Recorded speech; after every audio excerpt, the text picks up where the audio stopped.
Hey, what's up, guys? Welcome back to the channel. I'm Brother Minister Cepeda. Please visit my website at treeoflifeoutreach.com. Read the bio, be inspired, pass the word along to anyone that you know that may be in similar, like circumstances or circumstances that are in direct, that have absolutely nothing to do with those circumstances, but nevertheless could afford to be encouraged. It is a holistic ministry that I have established for the purpose of providing you guys with nourishment for your mind, your body, and your spirit. So I'm a huge fan of balance, and again, I think this is the organic template and the organic path of human being when left in our own state of natural development. And that is to have balance and harmony between our minds, body, and spirit. So visit the website, be encouraged. Thanks for tuning in today. I'm going to jump into today's message or today's topic that's going to consist of a discussion about the archons and the archontic influence. I'm going to presume that you guys are familiar with the archons, given the title, and you clicked on the video. So you are familiar with it, I'm presuming, at least to some extent, some degree, or perhaps you just now become familiar with the topic. So either way, I'm going to put forth the information that I've gathered and the information that I am in agreement with regards to the research, the studies, the findings, and my own personal philosophical views on it. So, again, the number one person that I get my information from is at the forefront of the discovery. He's one of the leading doctors and the leading researchers in the field. And if you'd like to get some information about who he is and what my thoughts are about him a little bit more in depthly, you guys can contact me, leave a message, hit the like button, subscribe, and I'd definitely be more than willing to share some more information about him. I just don't do so up front because sadly, when people are doing videos about these kinds of topics, they tend to get a lot of riffraff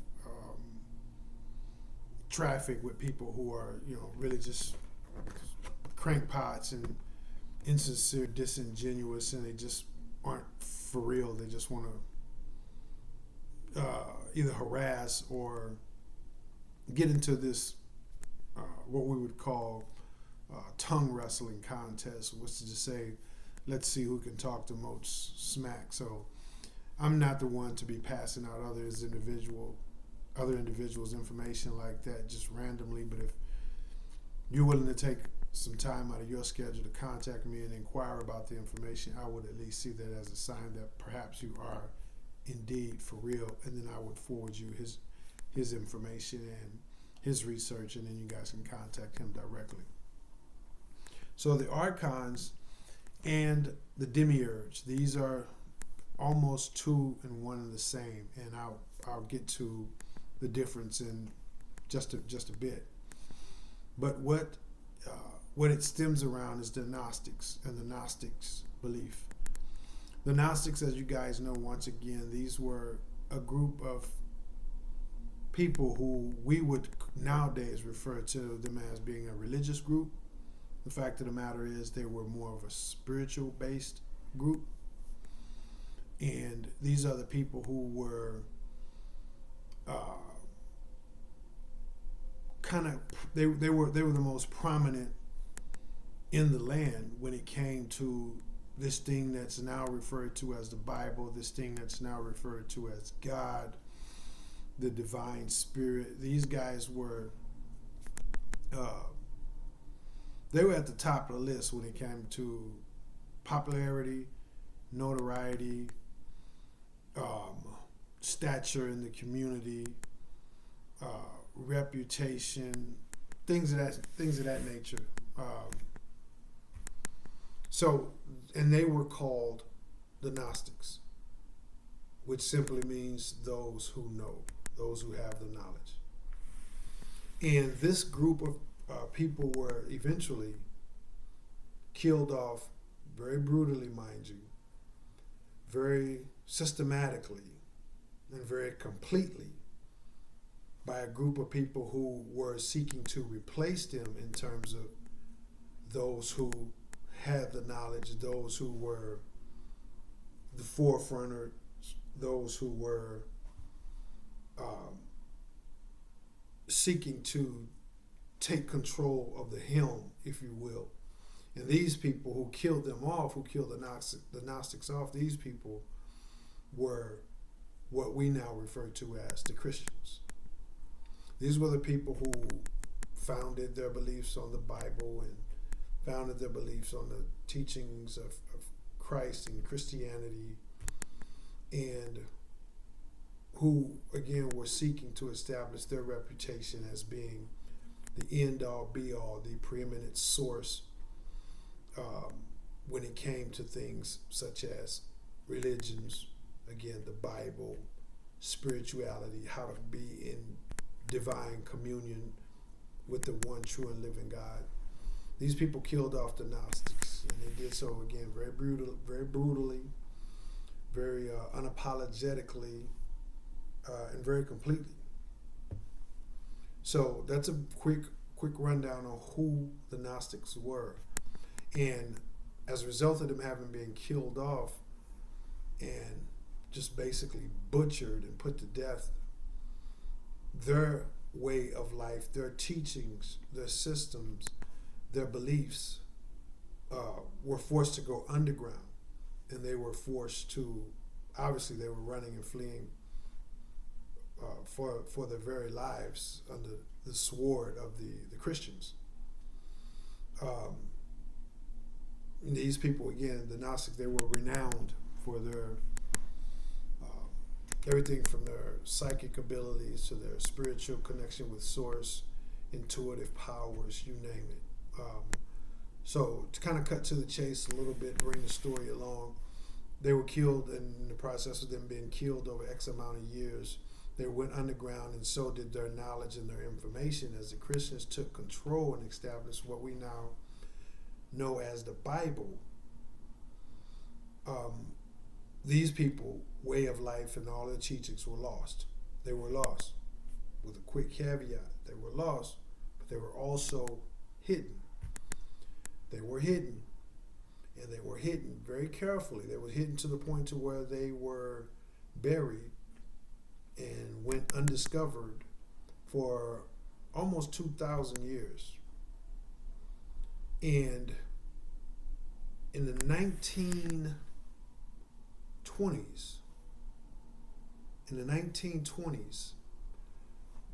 their teachings, the main gist of their teachings, were discovered in some clay bottles somewhere in the off the coast of Africa / somewhere over there in the Middle East.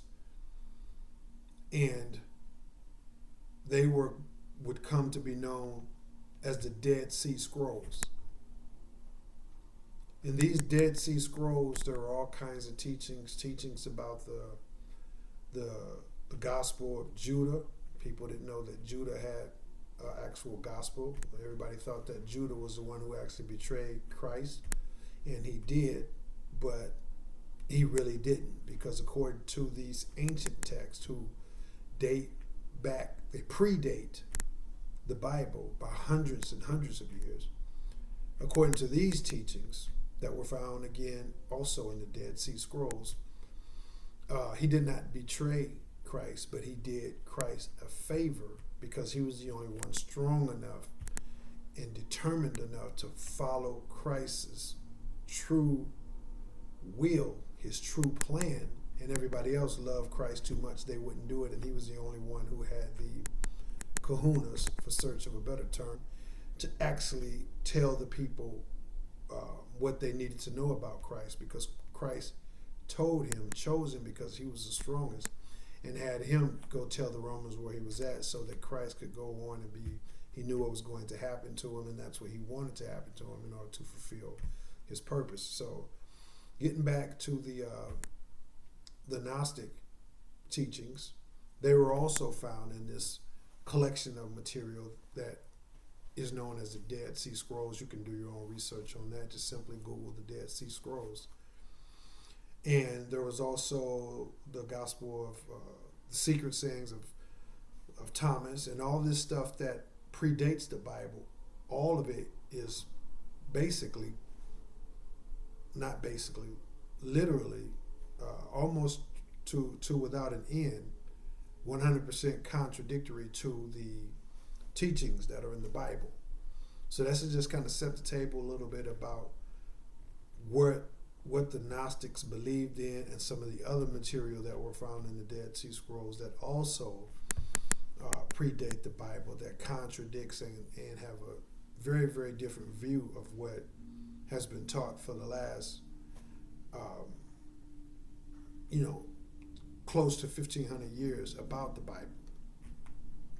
So, just to give you guys a crash course on the Gnostic Gospels, or the Gnostic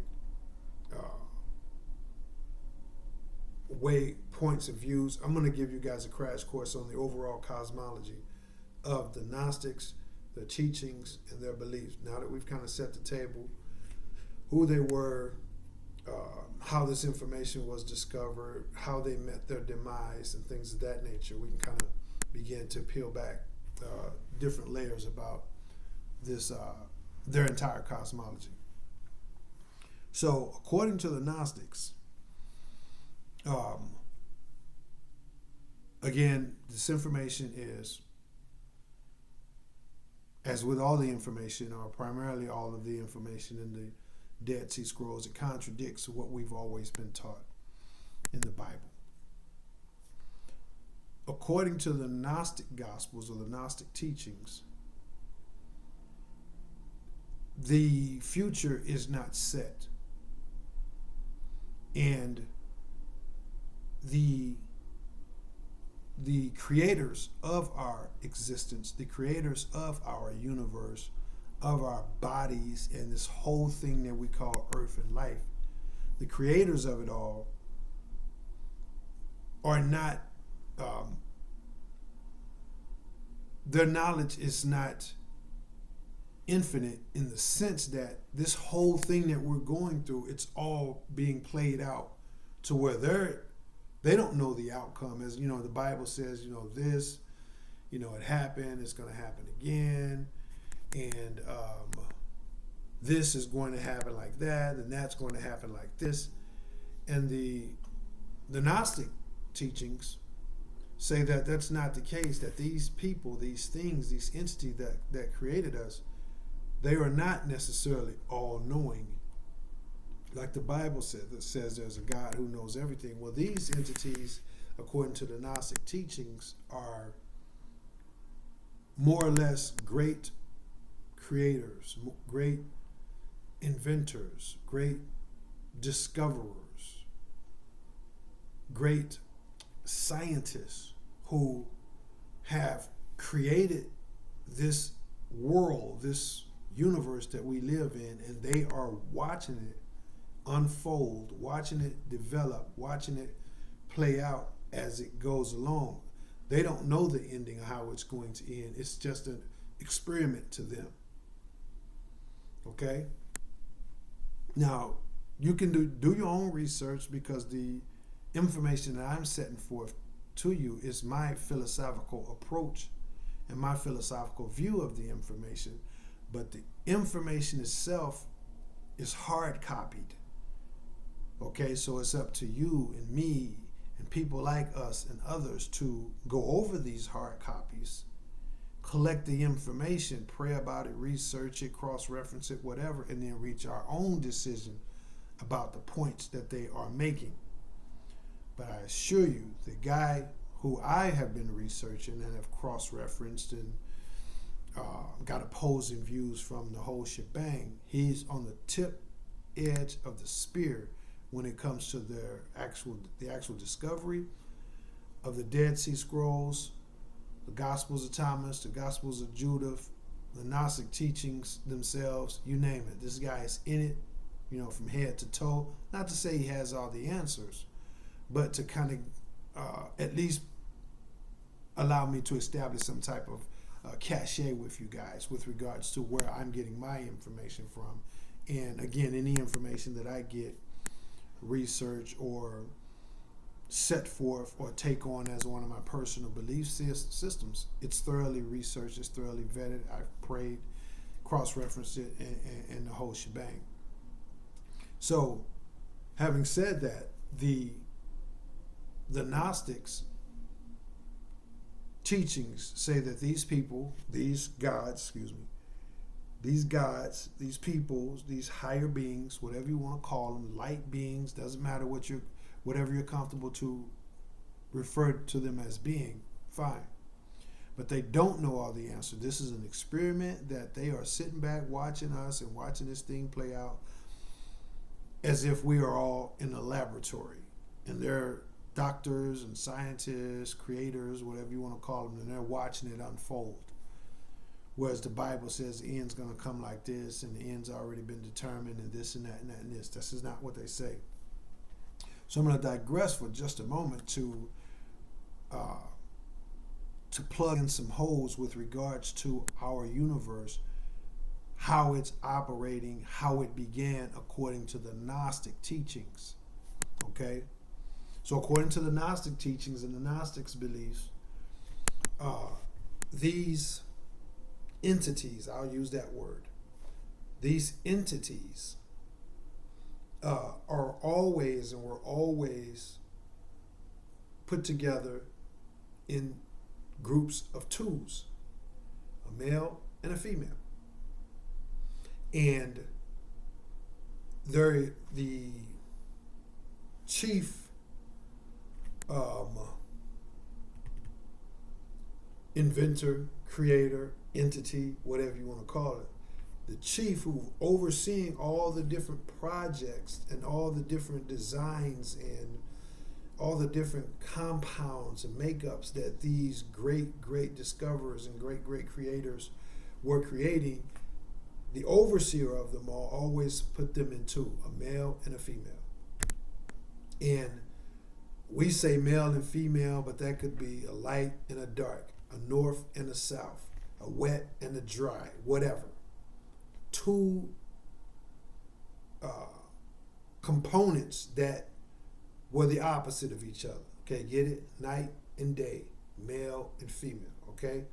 So, doesn't necessarily mean that it was an actual male and an actual female.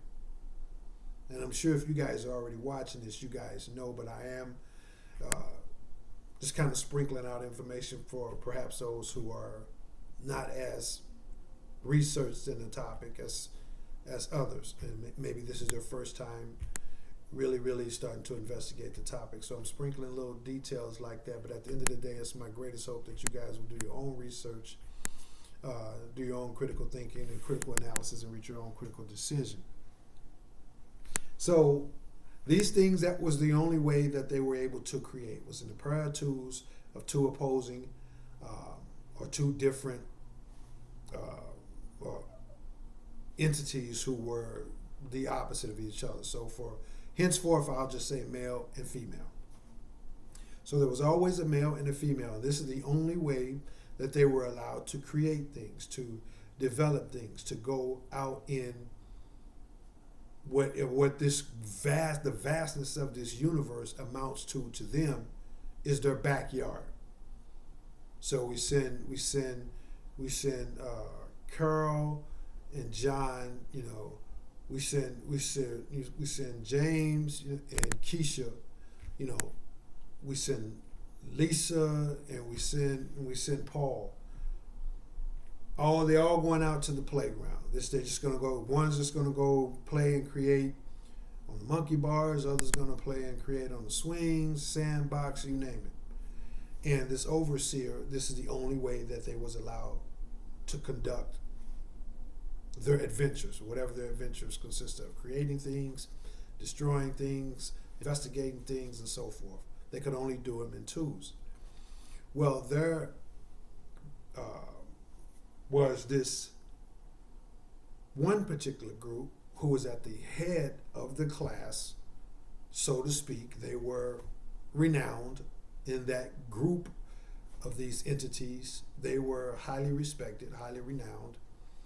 And the female of those two groups, whose name was Sophie or Sophia, which means wisdom,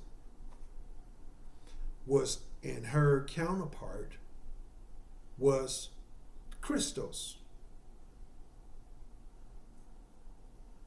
or the Christ. And so they were having, getting good reviews, good respect amongst their peers and whatnot, and they were really, really just standout students. Just to give you guys some analogies that we can use as reference points. So they were standout students, and at some point, Sophia became so enamored with the thought of her creating something by herself that she attempted to do so by herself without her counterpart. And the Christos was also, just kind of back up just real quick, the Christos was also known as Philo, which means love. Okay, and that's how you get the word philosopher. Okay, but anyway, so Philo or Christos and Sophie or Sophia, wisdom and love, were this team. And then Sophia became just so blown away with the thought of her creating something by herself that she decided to do so. And she used all these known and unknown compounds in the universe: light, sound, thunder, darkness, rage, love, beauty, iron, metal, all these different elements, both known and unknown, in our universe. And she was intending to create one thing as an experiment, and something went terribly wrong. And according to the Gnostics, like one arm, or let me put it like this: our universe, our galaxy, and our universe is equivalent to a scientist. If you see the scientists and they're dealing with a mouse or a disease or a bacteria or whatnot, they'll stick their arm into that plastic glove so that it doesn't get infected or whatnot, and then they'll deal with the chemical or the product, for search for a better term, or the bacteria, the chemical, whatever it is. They'll stick their arm in these gloves so they could handle the material without the material having a negative effect on them. So the entire arm of our universe and our galaxy is just to give you an idea of the power and the immense scope of these creators, these entities. It's said that our entire universe is just like them sticking their arm into that one glove or both of those gloves and dealing with our universe. Everything in our known universe is just one small container to them that's equivalent to a scientist going into a laboratory, having something in the container, and then sticking his arm in those rubber gloves so he can handle that bacteria or those chemicals or whatnot without him being negatively affected by it. So she went in all these elements and all these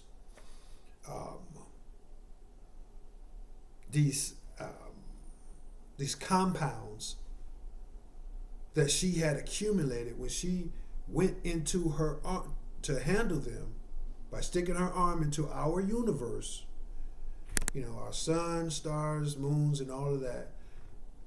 Because she had violated protocol and was attempting to make something on her own, it went terribly wrong, and she got sucked into it. It literally sucked her / essence of her got sucked through the glove. In other words, snatched her from this high, extremely lofty place that she was, snatched her essence and drug it into what we call our universe.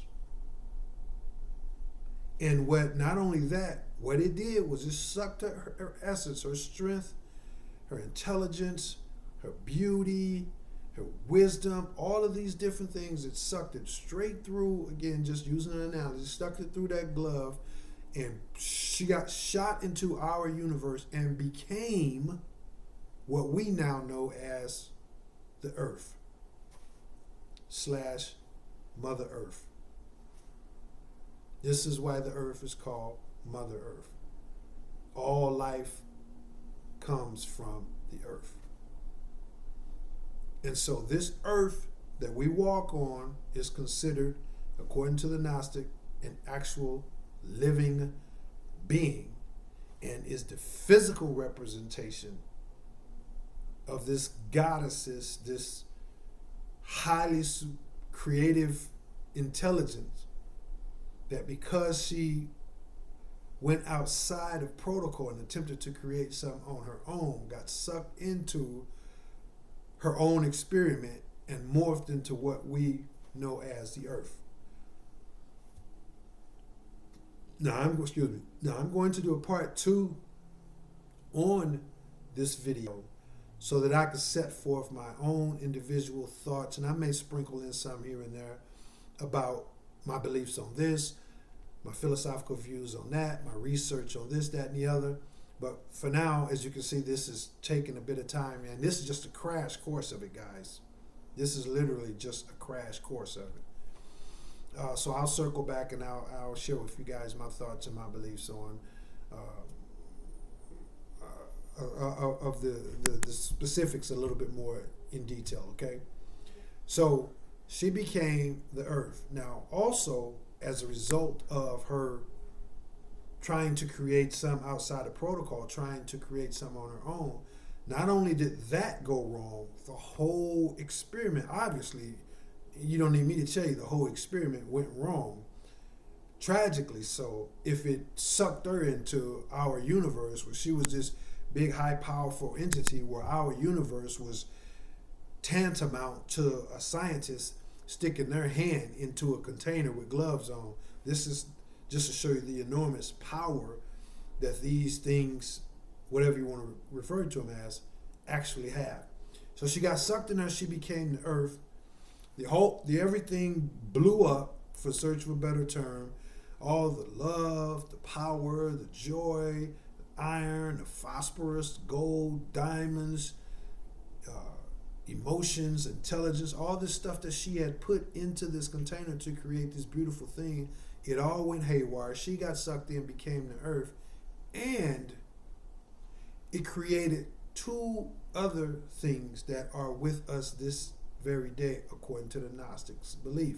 When it all blew up and she became this Earth, she was able to, because the Earth is still considered, and it's alive, it's awake, it lives, it breathes, it sheds, it expands, it withdraws. This is alive, living intelligence, according to them, and even according to just basic mainstream scientists. They can tell you, yeah, it does function. They won't go so far as to get philosophical with it, but they will tell you, yeah, the Earth actually performs like a living being. Like the way your body performs, your mind, your arms, your intestinal system, the Earth has things that goes on with the Earth that are very, very uniquely comparable to the things that human bodies go through in terms of the way we think, the way our brain works. We visualize things, we can hear things, we can feel things, we can smell things.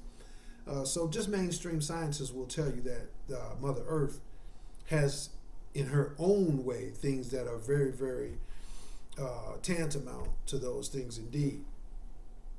So the other thing that happened was when she realized what had happened, and that she was sitting there as this ball suspended in space that we now call Earth, she was able to look up and see these other things that were floating around.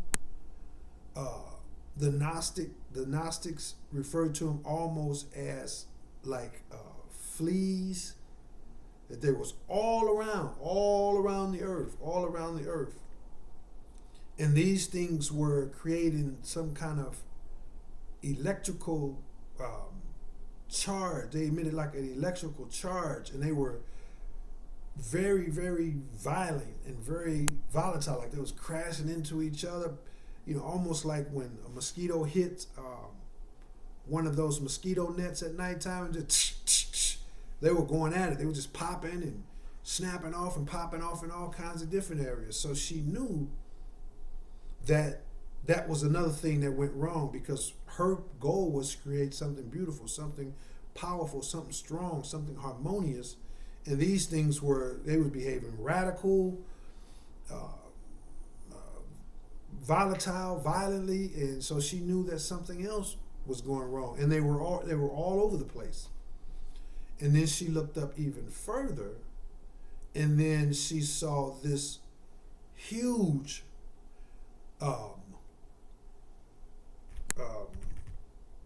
for search for a better term, I'll just call it an entity. But it was called a huge, basically a shadow. I'm paraphrasing when I say shadow, but this huge emanation of something. And it was huge, and it was gigantic, and it was monstrous in appearance. And this thing was called the demiurge. The little flickering things that were so many of them that emitted an electrical charge and were violently running into each other and attacking anything and swarming all around. These things were called the archons. The large, monstrous shadow or entity that Mother Earth or Sophia saw once she became Mother Earth was called the demiurge. Now again, I'm not going to get too far off into the specifics of this. I'm just laying out the gist of the cosmology. So the thing that she saw that was so big and so monstrous and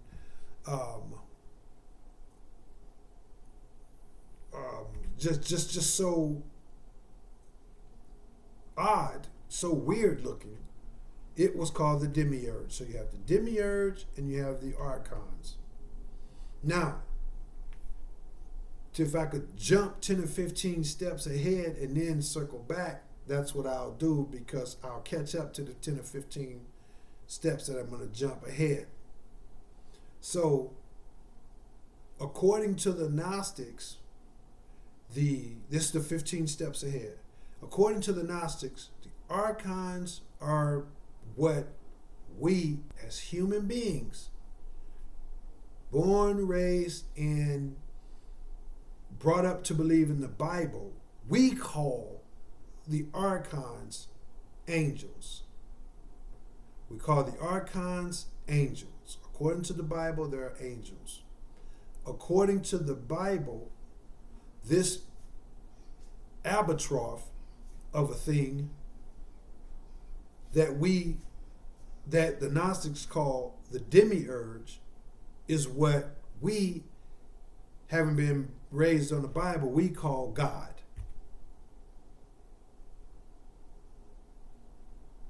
So according to the Gnostics, and according to a couple of quotes that I could point you to in the Bible, when Christ said that these people that walk the planet, they don't know his God. He said they don't know his God because the God of this world has blinded them. He was referring to the demiurge, the false God.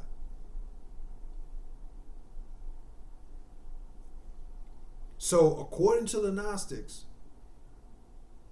the whole Bible, remember, the people pushing the Bible is the people who wiped out and assassinated and killed all the Gnostics to begin with. According to the Gnostics, The demiurge is this large behemoth, again, albatross of a thing, of an entity, who is filled with jealousy, rage, he's power struck, he's selfish, he's all these ugly, ugly things, mean things. And the archons are those who he hired to do his dirty work. Again, according to us and what we believe is, according to most people, what we really believe, we think that this demiurge is the God, and we think that we refer to as the archons as angels. You do your own research, you make up your own mind. I'll circle back and make a video about what I think and my own personal views. So,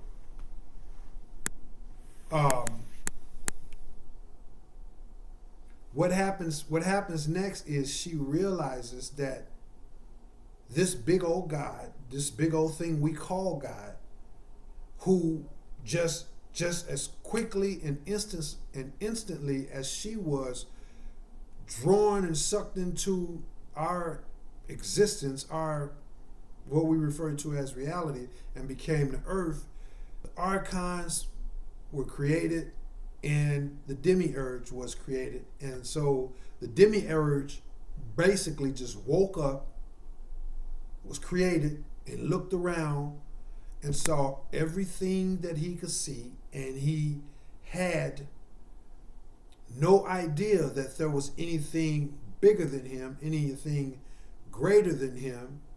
And that's when he looked to the archons and said, I am the Lord thy God. Have no other God before me. I am all powerful, because that's all he knew. He was the biggest, he was the baddest, he was the strongest. There was no others. He looked around, he was it. And he had these powers to create, just like Sophia and those and her counterparts had the powers to create. He had powers to create. So when he said, let there be light, there could be light. When he said, let there be trees and waters and animals and this and that and that and this,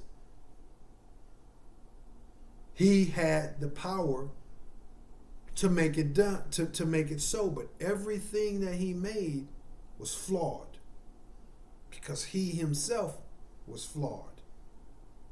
This is why the earth, you can look at it, you see the Grand Canyon, beautiful snow over the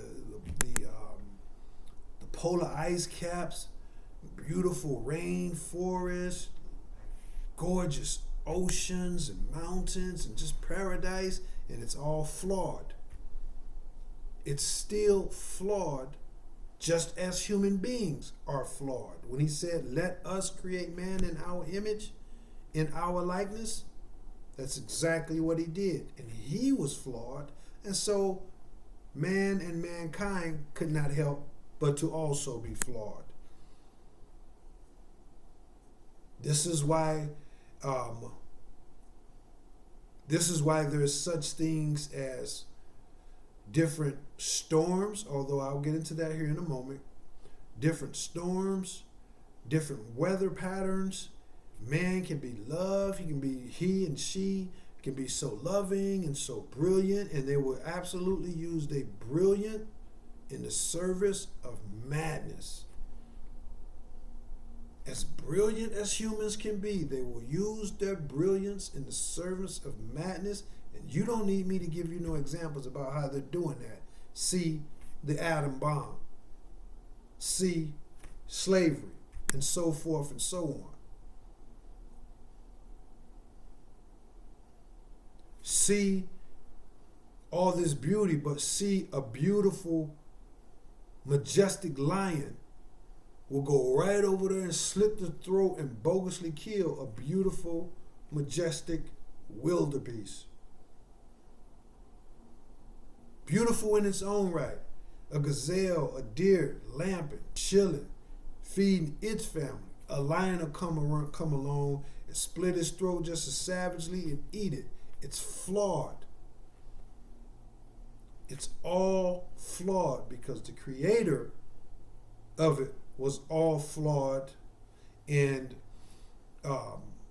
again, this is why Jesus repeatedly said, "My God." And when his disciples or when the passers-by addressed him with a question about his God, he would let them know, because they don't know his God. They're worshiping this demigod, this false God, this God who really, really thought, and I'm gonna move forward because I'm gonna tell you why he thought this, and he don't think this anymore. But at one time he thought that he was it. He thought he was it. And you can't blame him. You can't blame him if you walk in the room and you go in there and you lift all the weights in the gym. You ain't never seen nobody lift no weights heavier than you. You the biggest, strongest dude in there. And then just here comes somebody to give you a wake-up call that no, actually you're not. But you can't blame him because that's all he knew. But he was flawed. And his little henchmen, called the archons, they worship him by that negative energy that Sophia saw them, again, like shocking each other and popping off electrical sparks everywhere, all around the planet. They were in this rage because the entire experiment went amok, it went awry, and they was in this rage, and they were trying to get that electricity from each other to help them sustain each other, to stay alive in their sadness, in their despair, in their violence. And this is why they were going haywire, just popping and shocking each other all over the place. Well, Mr. Demiurge, after he decided to say, "Let us make man in our image and our likeness," because the Gnostics believe, again, I use this man and woman, but it doesn't have to literally be a man and woman. It could be night and day, east and west, whatever. But when he said, "Let us make man in our image, in our likeness," the Gnostics believe that these supreme entities, the ones who was like Sophia and the Christos, and the supreme teacher who was teaching them and the rest of their counterparts, they are at least humanoid in appearance with regards to them having two limbs on the bottom, two limbs on the side, a head, neck, chest, back, and whatnot. Even though it may actually look different, the Gnostics believe them to be humanoid in appearance. Some teachings say they are just light that are shaped like that. Other belief systems say that no, they are actually physically shaped and made like humans. That's a whole different story. Again, this is the beauty of it all, guys, because these kind of topics and knowledge itself, wisdom itself, it's literally like numbers. It's just going to go on and on. If you count up to 10, 15, 30,000 galactic trillions, you can be saying 30,000 galactic trillions in one, 30,000 galactic trillions in two. It's going to go on and on forever. And so is wisdom. So it's up to us to do our part to accumulate what we can, assess what we can, siphon out what we feel to be true and what's not, and so on. But so that's the two different Gnostic beliefs, just to kind of give you an idea about them. However, when the demiurge, the false god, said, "Let us make man in our image and our likeness," he created man, and he also breathed into man the breath of life. He put his mouth on men and gave them the breath of life. Now, some ancient teachings teach that this breath of life is indeed a volt electricity, a volt of electricity, an electrical shock, like Frankenstein when they was making Frankenstein on the movie, or like if a person lie down and have a heart attack, they shock them with electricity to try to bring them back. So we all know that the human body is full of electricity.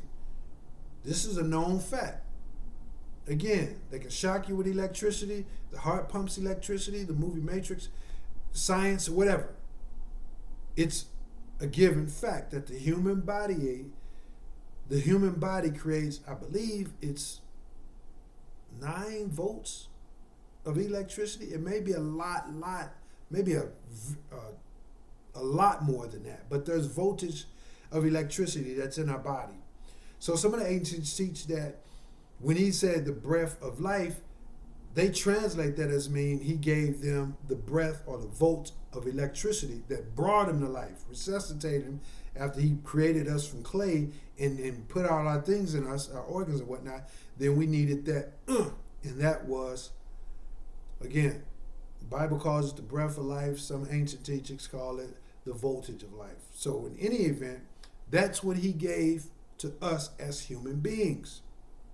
Now, what the archons then, according to the demiurge, who again, he was the smartest, he was the biggest, he was the strongest, he had creative power. So when he did that, he had a purpose. He said, look, y'all gonna be my henchmen, and y'all ain't got to kill each other no more.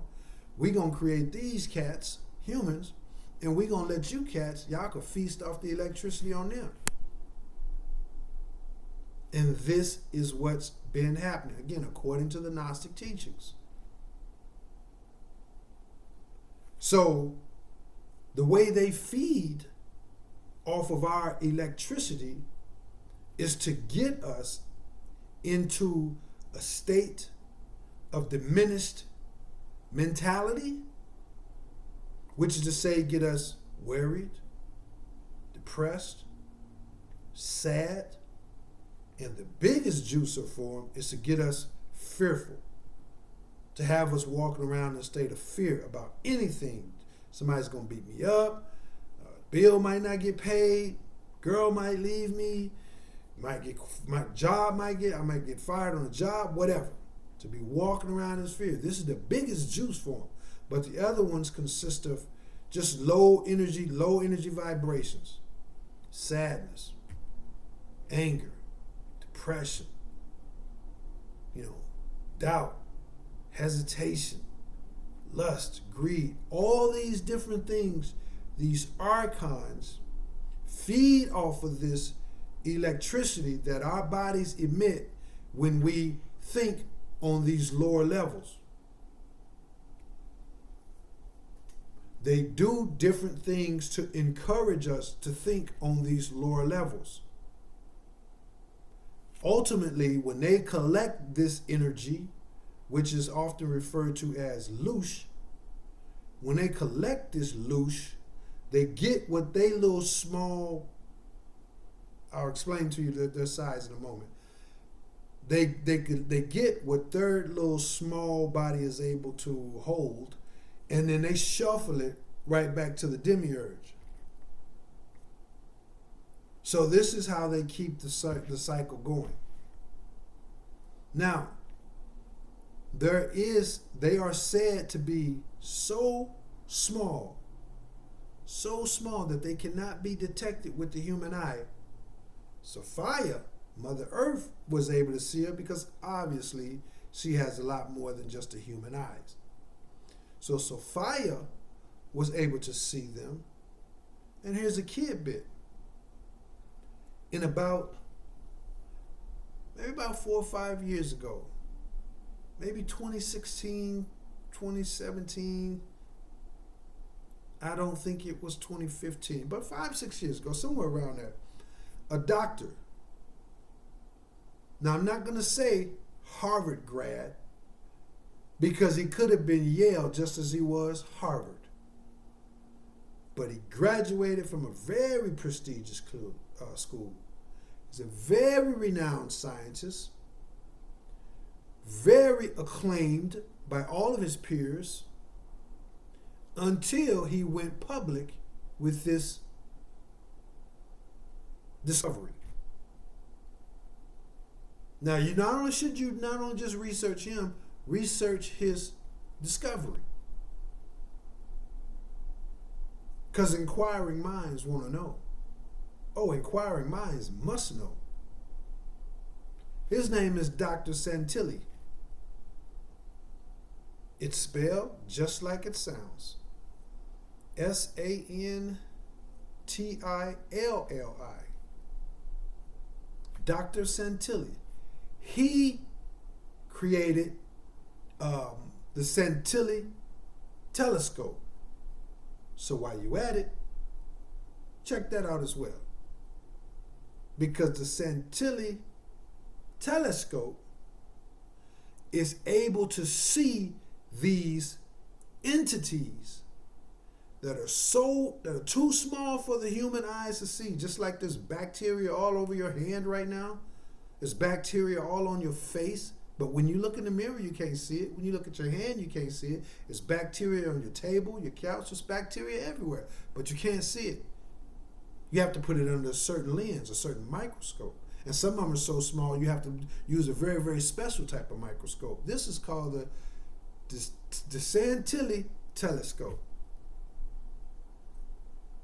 And I'm saying telescope, but I believe it's microscope. So pardon me. But he is able to see, he's proved this to his peers. This is a science. This is not myth. This is not theory. This is not conjecture. This is not a hypothesis. The Santilli microscope, it's real. And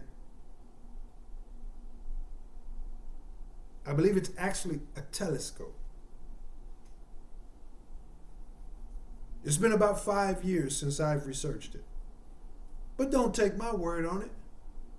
If you ever take my word on it, then something wrong with you to begin with. Truth be told, if you ever take anybody's word on it and you don't do your own research, shame on you. Santilli telescope. Yeah, it's a telescope because it's not looking down. It's a telescope. It looks out into the sky, out into the atmosphere around us. And he's able to see, and he showed his peers and his colleagues, the other world-renowned scientists, hey man, you seen that movie They Live, where the guy can just put on the glasses and see things that you can't see without the glasses? He went to his peers, his colleagues, and said, hey man, look, here you go. Just look through this telescope. All of these very, very so small, intelligent, extraterrestrial organisms are operating all around us at all times. They're not just maneuvering, they're maneuvering and operating little things that can be likened unto little spacecrafts. I don't care if this is too much for you. I don't care if it's too far out for you. Because the fact is, and always has been, the truth is stranger than fiction. But don't take my word for it. Research it yourself and see, has it been proven, scientifically proven. But what did they do? They ran Mr. Santilli into the mud.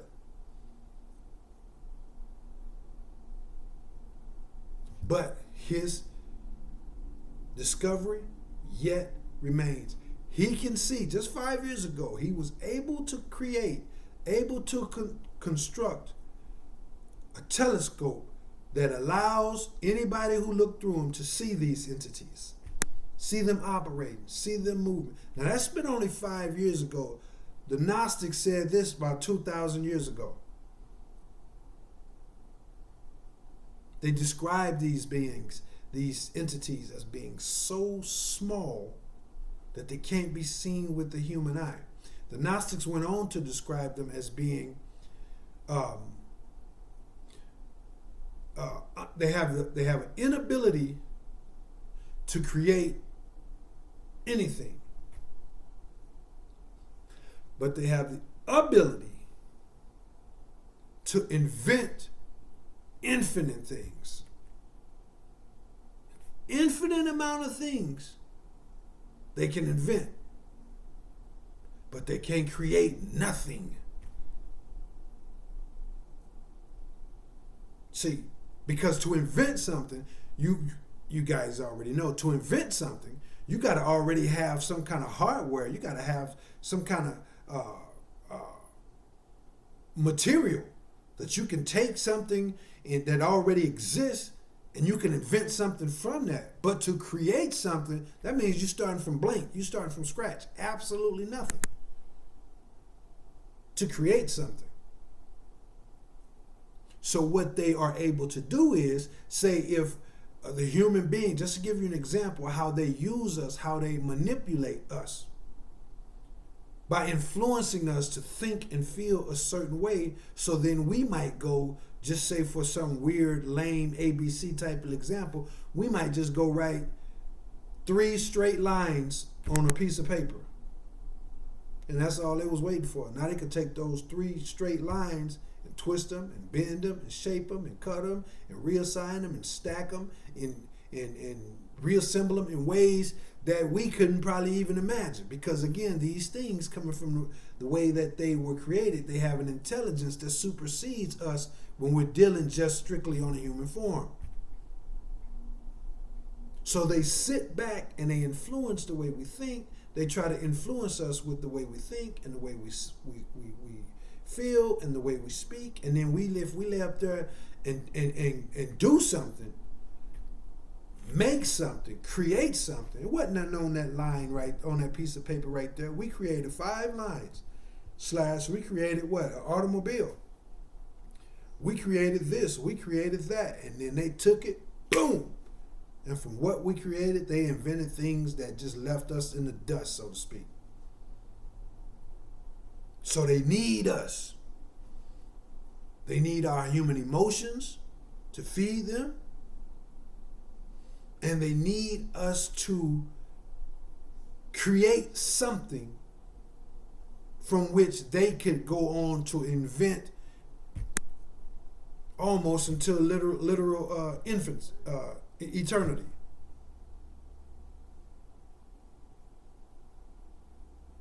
So these things have been around, according to the Gnostics, feeding off us. Literally feeding off of us, and then getting us to create something so they could then invent and shape a world that benefits them. And the demiurge, the false god.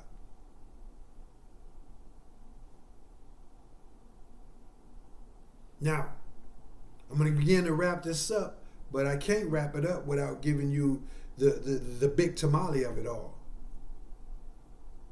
Because the Gnostics teach, don't miss this, the Gnostics teach that when it all went down and Sophia made this error, this blunder, the chief creator, what I'll refer to as my God, the one true and living God, the true and living God. And if you know him, I salute you. And the good in me recognizes the good in you. So the Gnostics teach that when they had the council and decided, okay, what we gonna do? We got Sister Sophia. She done went out on this old hacksaw,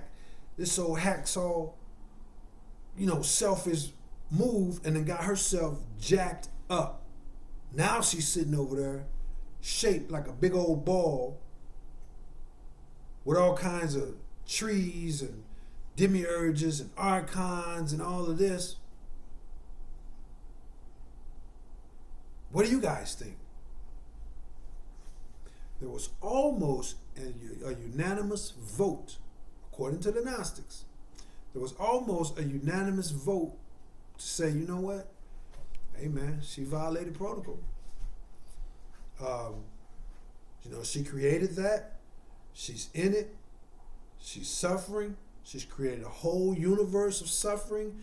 This demiurge is running everything over there, and she got what she had coming to her, man. And we ain't gonna hold that against her, but she did it. We didn't. Let's just watch it, see how it unfolds, and let that be that. And they were about to take that route, which means all of us created by this flawed demiurge would have been condemned to a life and a place after life that's often referred to and most commonly referred to as hell. That would have been it. End of story. But remember, I told you Christos, or the Christ, was also known as Philo, which translated means love. And he stood up and said, hey, that's my counterpart. She made an error. I feel for her. Let me go in and help. So to make a long story short, Philo, the Christo, the man we call Christ, this was a result of this infinite, this higher being who decided that he was going to put the essence of him into the system. He's going to inject some of his love into the system. And he thinks that by injecting trickle injections of his love, the essence of him, into this fallen, corrupt universe, it could bust the whole system wide open from the inside, because his love, and any real love, is perfect. It's not flawed. It's perfect. It'll check you when you need to be checked. It'll hug you when you need to be hugged. It'll help you when you need to be helped. It'll leave you when you need to be left. It'll push you. It'll shove you. It'll carry you. Real love is perfect. And so he said, why don't he inject himself, the essence of what he is, into our reality? And this essence, this injection, showed up in the form of the Buddha, in the form of certain imams, in the form of Jesus Christ.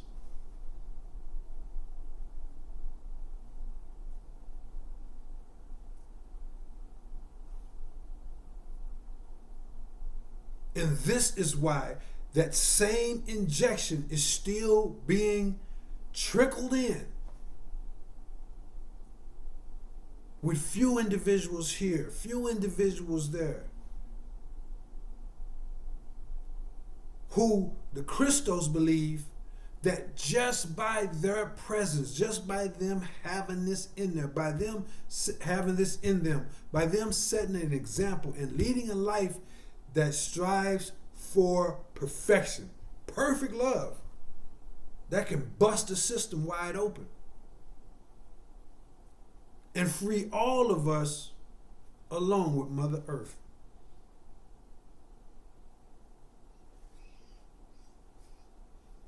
So a few moments back I said that's why the demiurge thought he was it and all.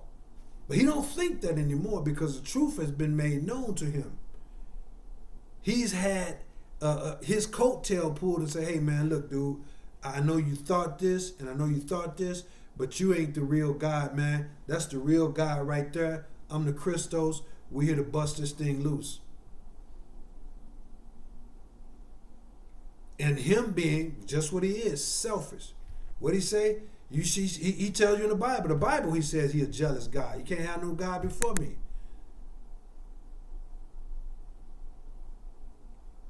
In the Bible, he tell you to kill every man, woman, and child of your enemy. This is a cruel and shrewd dude. He ain't trying to just walk away from this all that he created. As flawed as it is, he ain't trying to walk away from it. So every time he sees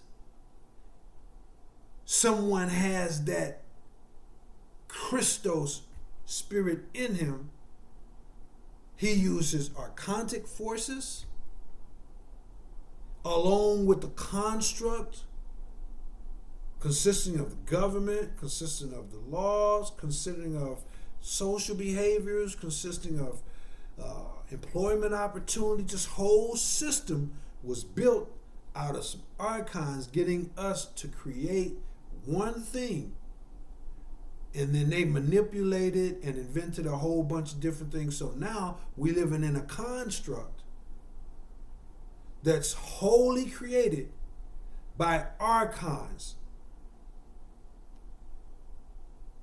being led by the demiurge. And so anytime anybody shows up from Jesus Christ, the Buddha, and so forth, when anybody shows up who has this spirit in them, the wrath of the government, the wrath of basically the archons and the demiurge is levied upon that person or those people, because the demiurge know, man, that one little light could bust it all open, man. So he had to try to stomp that out in this system that's tailor-made for him to try to do so, because it's all been constructed by his own hands via his henchmen.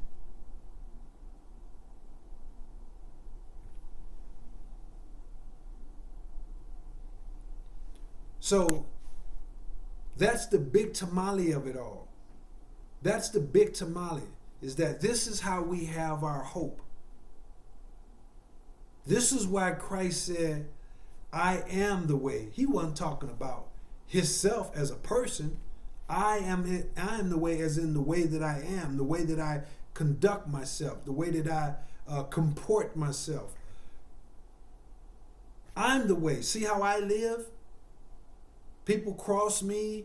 I had to go die, or helping elderly women, or healing people, and washing people who are, the society says, under me. I take them and I wash their feet. I don't have them wash mine.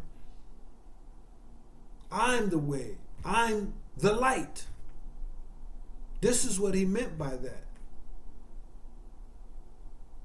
And there are others who have this spirit in them, that has this light in them. And until the task is completed, we all might have to be sacrificed.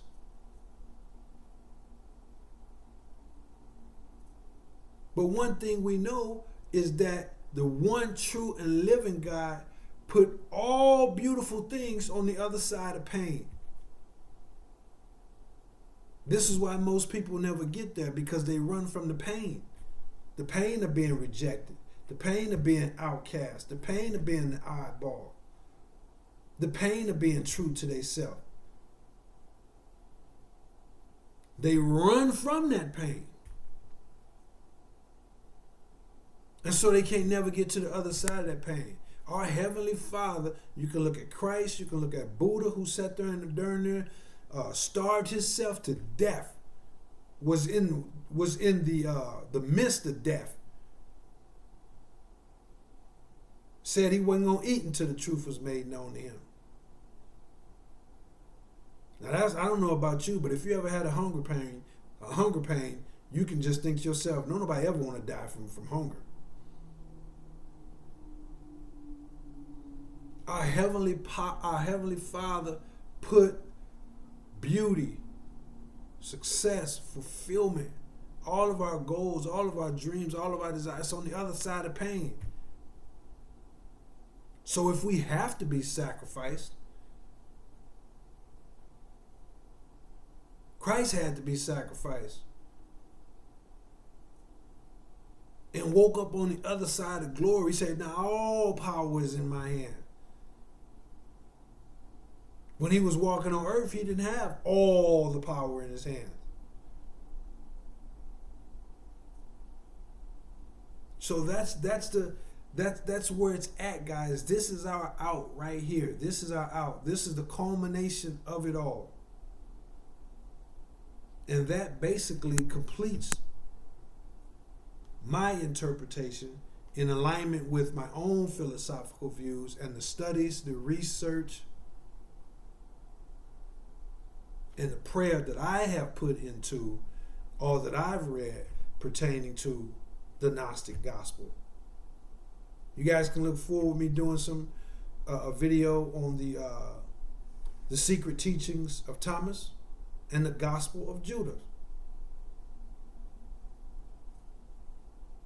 See, as a couple kid bits again, I'll see if I'll try to make I will make a note to fill in the blanks a little bit more on this topic, because that was just a crash course, and just a different kid bit on that crash course is this is why several times Christ said in the Bible that he don't pray to the same God as these men pray, as most men pray to. He prayed to his own God. He said, my God. They don't know my God because the God of this world has blinded them. The demiurge has blinded them. So there's a bigger God. There's the one true and living God, not this God that most people pray to. The Gnostics teach that Jehovah in the Bible is the demiurge.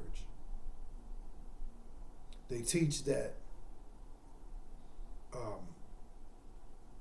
the snake that the Bible says, the serpent, they teach that was basically an angel from God. The one true and living God. Let me clarify that. Not the enemy, but the friend. The friend.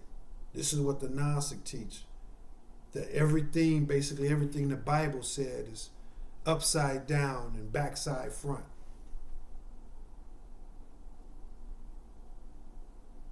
They teach that the snake that the Bible says went and betrayed Eve in the garden. No, it didn't betray Eve. It betrayed the demiurge. It was a spirit that was sent to her to tell her, hey, you're being tricked, you're being lied to, you don't need dude for nothing. Bite this apple and your eyes is going to be open to the real truth of who the one true and living God. And that the Christians took all of that and jumbled it up, because, the Christians, I can do a 2-week breakdown of the Christians and how many people they killed and raped and did all these things. So you're not going to get no empathy from me about someone doing any bashing of the Christian. Hey, I don't bash them, but if they're getting bashed, hey, they worked hard to deserve it, because they have killed more than their fair share of women, men, and children, all in the name of putting that Bible up there. And I believe a great overwhelming parts of the Bible, but my teachings don't center around religiosity to begin with. So again, that's the breakdown of it, man. Look forward to me giving some more information on this, because I'm basically 100% sure that in this crash course there are some needed nuggets that even in a crash course I could have afforded to input, just like I almost concluded the video without mentioning, the Gnostics' view of the snake in the Garden of Eden. So I'm pretty sure that the moment I end this video, there's going to be some other kid bits that I could have thrown in there, but never fret, never fear, because the moment I realize that, I'll make notes of it, and then I'll circle back and do a more complete dossier, if you will, of this topic. And I will also then do a totally separate video where I will explain to you guys more intimately my views on the Gnostic beliefs, as far as what I think, what I believe, and what I think about this, what I think about that, what I think could be true, what doesn't, what I don't consider to be true, or whatever the case may be. But that's what I'll do, guys. I want to thank you guys for tuning in, as always. Let this information nourish you, because again, if we know that these entities, and do your research on Dr. Santilli, but if we know that these entities are around us, and that they've been around us all this time, and that they manipulate us into feeding off of our emotions, so that in order just to sustain them, it's almost just what the Bible says, except that the Bible calls them evil spirits, and the Quran calls them the jinn, and the Gnostics call them the archons. So it's different languages basically saying the same thing, except that the Gnostics go a little bit more deep with regards to saying, hey, these, how they were created, how they operate in terms of they need to trick us to create something so that they could run and invent. Like I said, we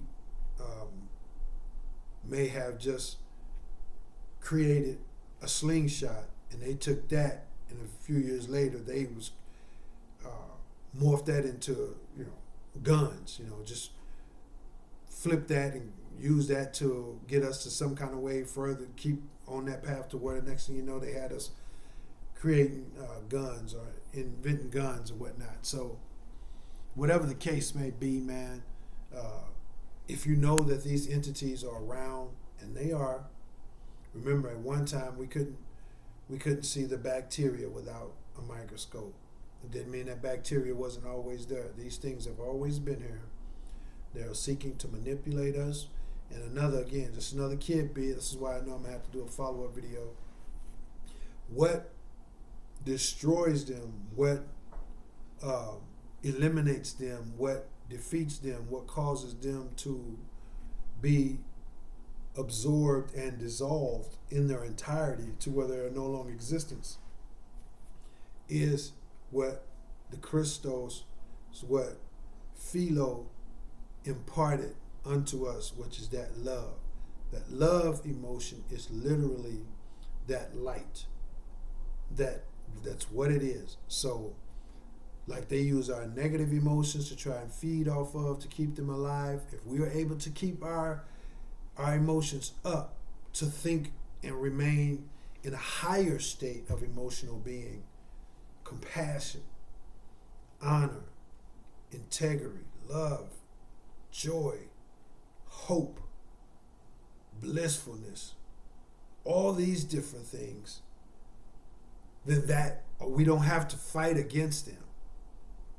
They need that low emotions to live, and that high emotion just automatically destroys them. You've never turned on a light in a room, and then that light is struggling to pierce that dark. That's never happened. The moment that light pops up, that darkness is boof. You can be in a 15,000 square foot garage, and that little bitty match, it might not light up that whole garage. But if that whole garage is dark, wherever you at in that garage, you're going to be able to see that light. And wherever you move that light, it's going to slice right through that darkness. It ain't no battle. So things like love, kindness, respect, humility, compassion, joy, hopefulness, kindness, all these different things just automatically destroys them. Automatically, instantaneously.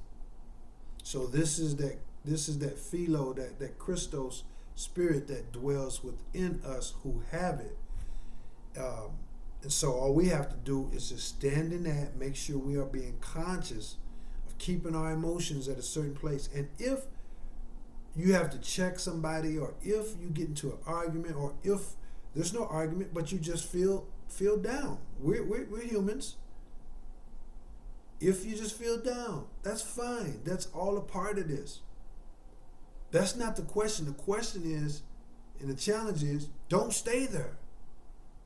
Learn to turn the page. If you have to sit there and suck on it for a minute, sit there and soak in it for a moment, then do so until the appropriate time, and then you get yourself up. You get your energy back up. You good air in, bad air out. You go for a walk. You watch your television. You go into a moment of silent prayer, whatever it takes. Don't dwell there. Get your emotions back up, because the longer you stay down there, then the longer you are inviting in more and more of that archontic influence. So that's what I got for you guys. I'm going to go ahead and end this video. Again, I apologize. There's probably some overlaps, some oversights. I'm sure there is, because it was just a crash course. I'm confident that as a crash course, given the amount of time that I've taken, which been under 3 hours, under 2.5 hours, I think for a crash course for that time, it's pretty good. But again, I'm sure there's some information that I could have afforded to had in there even as a crash course. So I apologize for that, and I hope that you guys forgive me, and I'll do better in filling in the blanks on that with my next video on this topic, okay? So I start each and every video the same. I end each and every video the same. I start by requesting that you guys go to my website, read the bio, be encouraged, be inspired, spread the word. Know that I'm grateful for that. That's the way I start every video, and I end every video with this truth, and that is, I don't know all of y'all, but I do love all of y'all. Don't matter to me if you think it's, cliche-ish. If you think it's fake, don't matter to me. I'm just putting the truth out there. You do with it what you feel you should do with it. So that's the truth. Here is another truth that I actually live my life by, and I get people sometimes that, you can tell when a person knows that they're not worthy. You kind of catch them off guard. He been mean mugging you all day, or she's been talking slick all day, and you just catch them off guard. You going to the cash, to the checkout line at Walmart or wherever, and she just slamming your food around, or he just mean mugging you, and you turn around and just say something nice and kind to him, and you can just see the look and the expression on their face because they know they don't deserve that, but it makes them feel good anyway. So sometimes you get that, sometimes I get that, but here's what I do. Here's a truth and a mantra and a truth about how I live my life and how this universe actually works, and that is, if you're feeling bad, go make somebody else feel good, and I guarantee you'll feel better. Faster than that. I guarantee it. If you're already feeling good and you go find somebody who's feeling bad and make them feel good, then you'll go from feeling good to feeling phenomenal. That's just the way this thing works, guys. So I am Brother Minister Cepeda. Thanks for tuning in. Hit the like, subscribe, leave a comment. I love y'all. Peace. Holla back.